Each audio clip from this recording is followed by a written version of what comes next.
Thanks for joining Dating with Katy. We are getting into our 90th episode where I just want to take a time out and say thank you. Wow, over 100,000 listens and up. YouTube, all the platforms. And I have to tell you, I'm only going to be doing 10 more of these. And not to say I'm not going to do something else, but I am going to be changing the format. I'm going to be doing more interview styles. So if you think you have someone who'd be great on here, if you think you would be, send me an email, datingwithkaty@gmail.com, and let's chat about that because I wanted to set a foundation of what I believe, how I teach and preach, and I think I've done that in 100 podcasts. And so now I want to hear more from you guys, more about what it is that's working in your dating life and what is not, right? Let's hear from all of those out and about in the dating world. Okay, well, let's get started on today's. Before we do, subscribe. I had a friend recently, she was texting me on a Friday night. I put her on dates before. I've not met her, but I do consider those women my friends. And she said, Katy, I just binged on your podcast and I finally subscribed. And I'm thinking, girl, why do you finally subscribe? You got to subscribe now so that you are getting updates. And now you're not going to get crazy updates. I am not one to always be doing a new podcast. I'm not Joe Rogan yet, but I will make sure that you get that. And then also get in my database. Once you get in my database, you'll also be on my email list, which I do send out the weekly email for the new podcast. Okay, so this is a good one today because I've been compiling a list actually for months of stupid things singles say. Okay, stupid things just you shouldn't be saying. It's negativo, it's no bueno. And I actually went and bought the gold button. Okay, this is one of those that records your voice.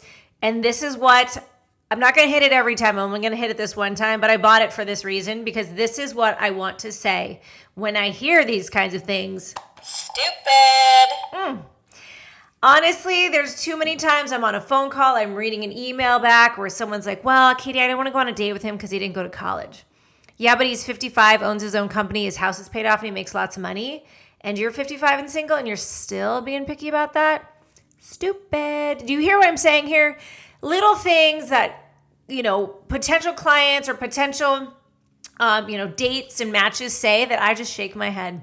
Recently, I was on a call with a very beautiful woman. She's in our database. She went on and on about how her ex-boyfriend, who was 35 years older, who was still married, but the wife was cool with it, how he was a narcissist. And I'm thinking, do you realize you sound like you crazy? So again, watch what we're saying. There's a couple points I want to bring up before we even get started on these stupid sayings. Is that number one, you're going to be living your life by design or by default. And my pastor always teaches about this. Keith Graff, check him out.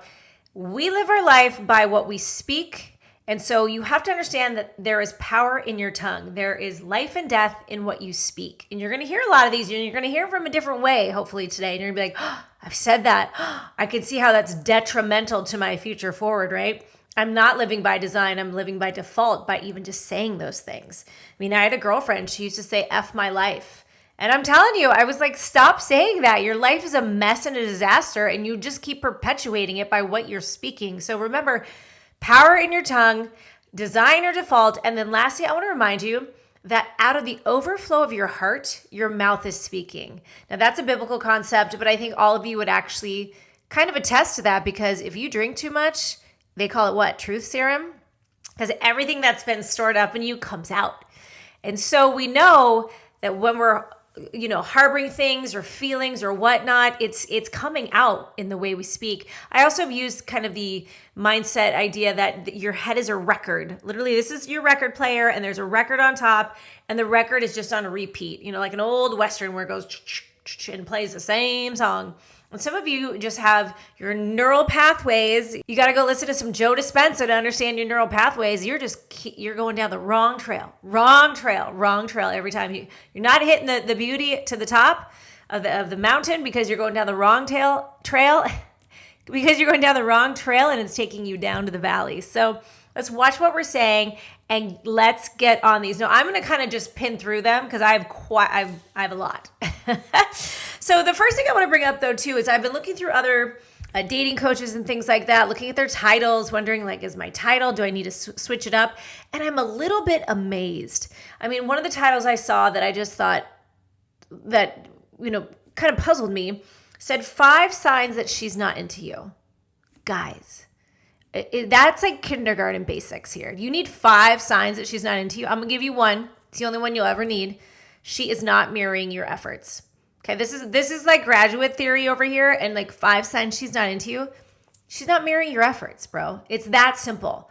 And so how much more do you need for education level? I feel like my 20%ers, and you guys know who you are because you're listening, you get that part. Like, you're smart enough to know when she doesn't text you back in 4 days, she's not that into you. When she doesn't want to set a second date, she's not that into you. Do you really need a whole podcast? I don't want to feel like I have to hold your hand. So again, I try to keep it streamlined and basic so we're moving forward in getting confident, successful, and having fun dating. All right, so let's start. Stupid things that you say as a single. Number 1, you say, I'm divorced. Don't say that. Just say, I'm single. So if you are divorced, who cares? Let's move on, right? Just say, I'm single. I was hanging out with a bunch of ladies one time. They're like, I'm divorced. I'm like, obviously, none of you have rings on. Just say you're single, right? Number 2, and my client just said this, and I said, you have to stop. She was the love of my life. Well, if she was, she'd still be with you. She's not the love of your life anymore. Don't say it to me because you're going to say it on a date. It doesn't look good. You're moving on. Don't ever say that somebody was the love of your life unless that person is passed.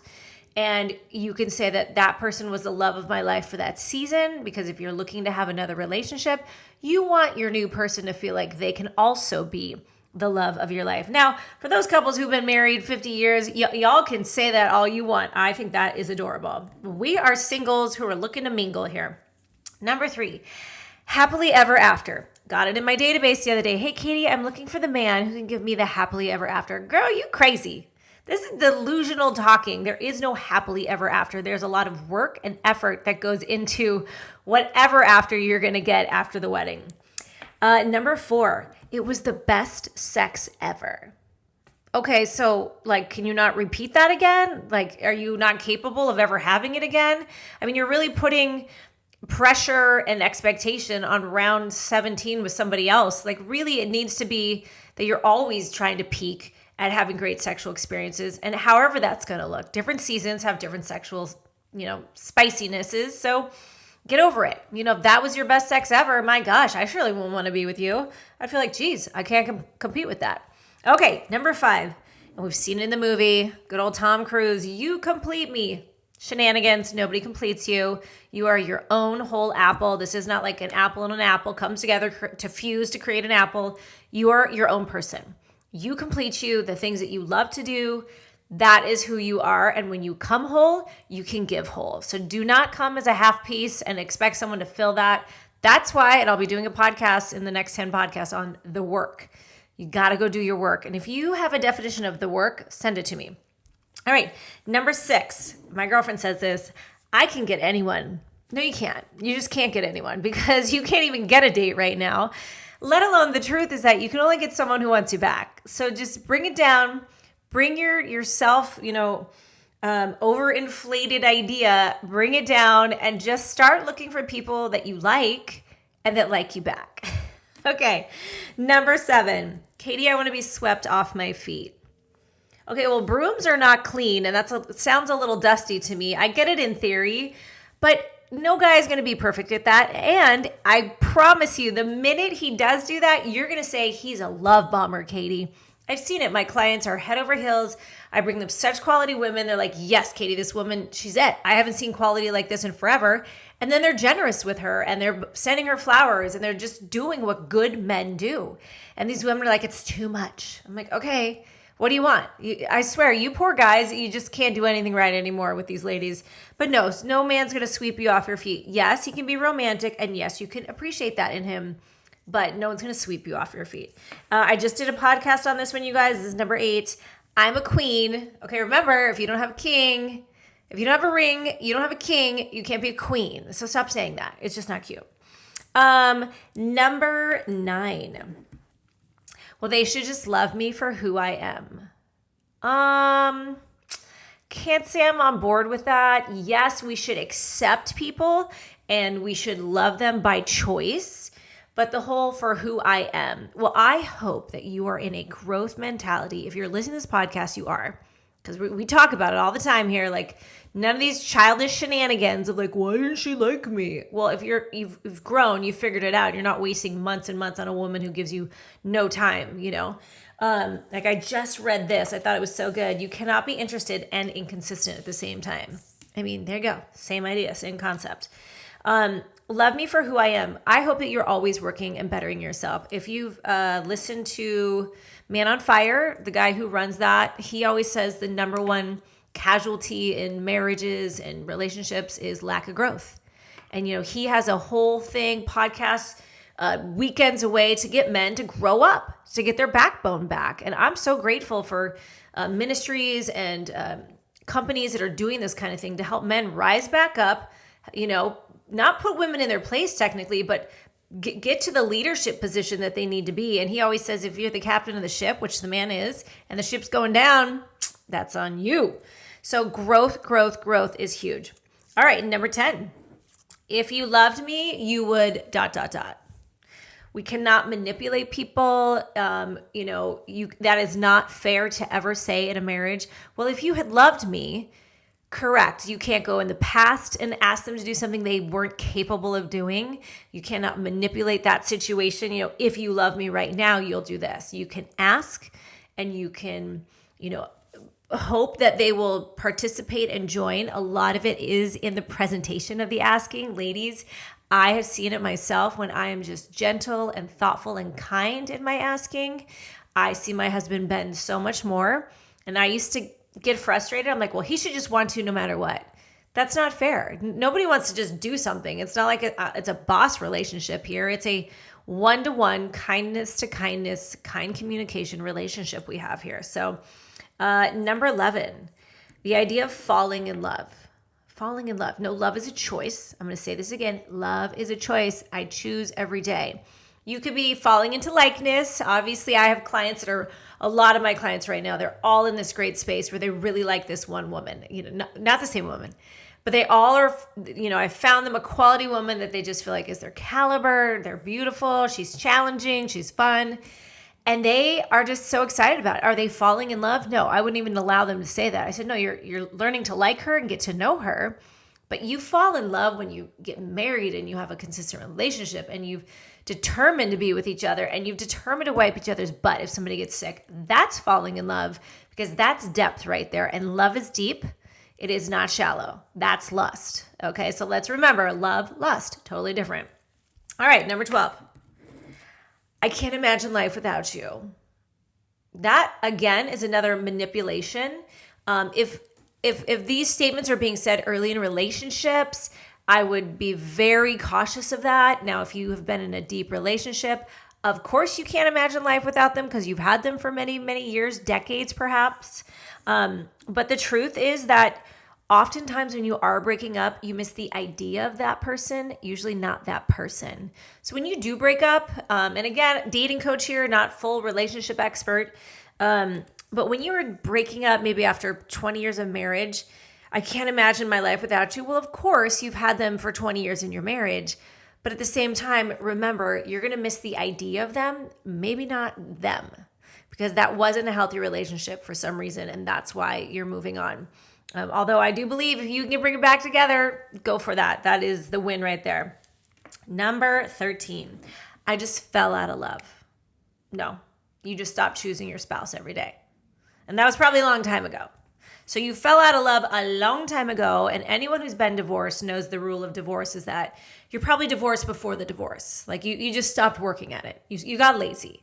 Okay. So I always say whenever I say I got divorced, I got lazy.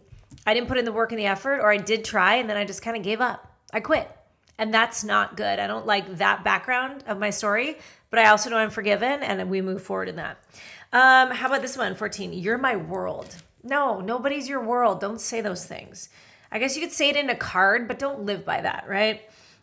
Katy, I want you to help me find the perfect man. I'm looking for my perfect man. Stop. There is no perfect man. Let's have a little grace and space, like I say often. You want to like 80% of him and 20%, 10 you can't change, 10 you're hoping he will grow with you. But you're not even a perfect woman, so don't say that. How about this one? You are so lucky to have me.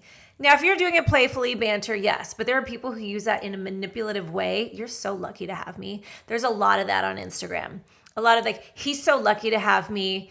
That kind of critical spirit. It's a very sarcastic looking cute spirit you got to be very mindful of. So be very careful of the things you heart on Instagram. I've said this multiple times. How about this one? My soulmate. Somebody asked me, Katy, do people have soulmates? No, they don't.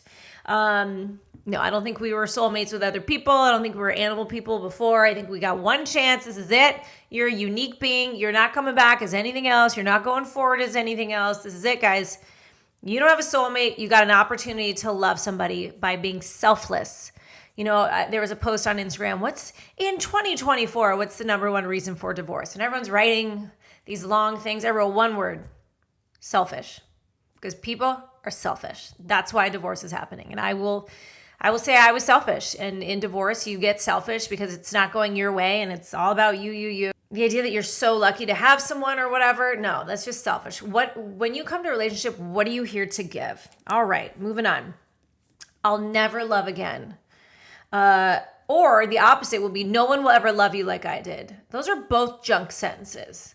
Don't ever let someone tell you that, and never say that about yourself, right? If your spouse, partner died, I'm so sorry. I'm sure your heart is breaking, never to minimize that. But come on, you'll never love again.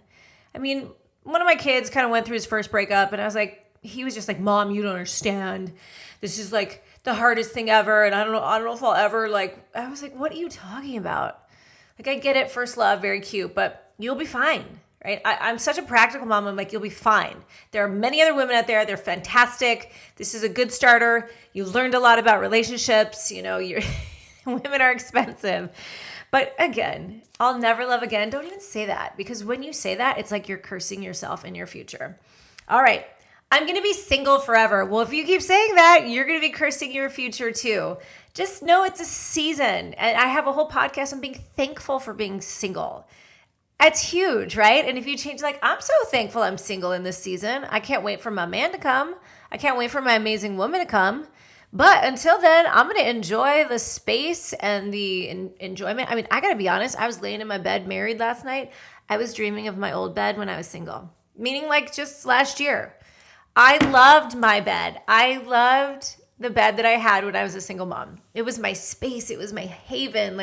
So create that space in your single life so that when it's time to move on, you are going to be ready. All right. How about you owe me? Now, this isn't typically said, but often on dates, women feel this. Women feel that men are like, well, you owe me. And honestly, women, I want to tell you this right now. You don't owe any man anything. I don't care what he paid for. I don't care where he flew you. I don't care what you even promised him, okay? Because I know there's some shady stuff going on, but you don't owe him anything, ever.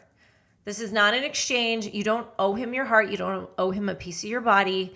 And ladies, I don't know if we technically say this to men either, but just because you go out with him doesn't mean he owes you anything either. So be very mindful of that sneaky underlying verbiage that nobody says, but sometimes it's out there. How about this one? And I saw this on Instagram. Not a single person that has played me ended up in a better position or a better situation. These are the negative comments. They're not good for your spirit. They're not good for your soul. They're not good for designing your life, right? That's a default. It's also bitter. It's angry. We do not say those things. We do not post those things. We do not repost those things. We post future forward. We post positivity. How about this one? A man, and I'm going to use this for my marriage. A man that knows your sadness and sleeps doesn't deserve you at all.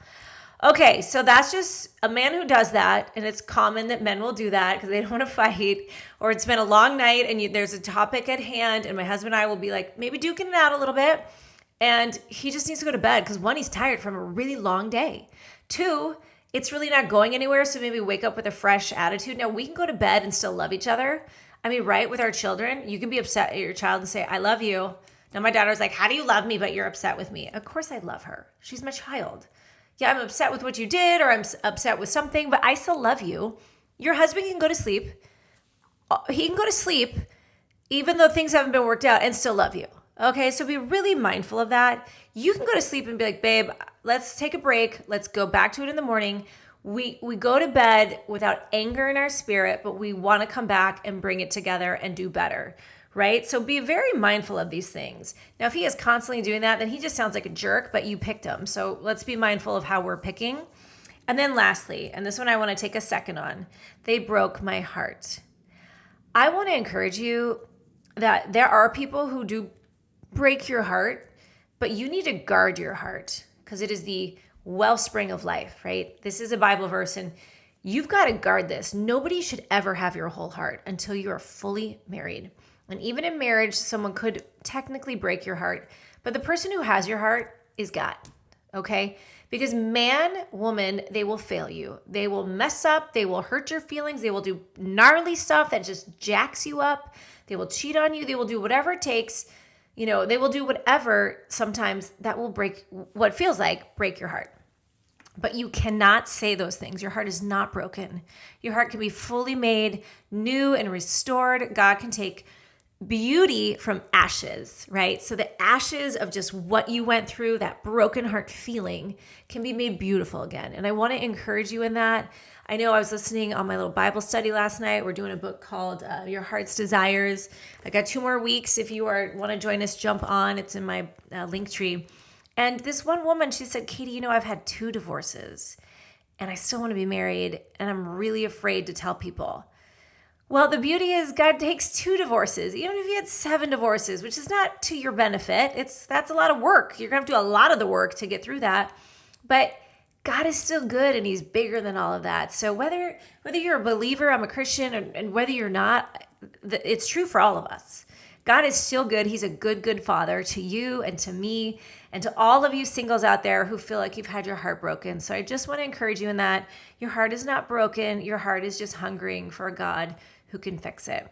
So thanks for joining me today, you guys. Again, we'll be doing a podcast on the work, and I'm going to be doing some 2.0 podcasts, like how to instantly look better when you're out dating, because we sometimes need a little bit of help in that situation. All right, you guys, thanks for joining. Make sure you send this to a friend, and I will see you next time.